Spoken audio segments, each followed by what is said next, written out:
দাঁড়ো দাঁড়ো দাঁড়ো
আমাদের এই সমাজের অনেকেই জানেন না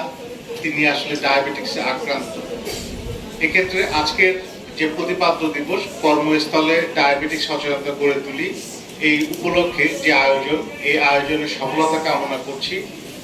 এবং যে আজকের যে সামনে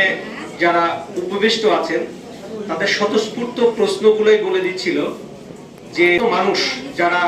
ডায়াবেটিস রোগে ভুগছেন, আপনারা সচেতনতা হওয়ার জন্য বা সচেতন হওয়ার জন্য সমাজকে, রাষ্ট্রকে এবং পরিবারকে সচেতন করার জন্য আপনারা এই প্রশ্নগুলো স্বতঃস্ফূর্তভাবে করছিলেন।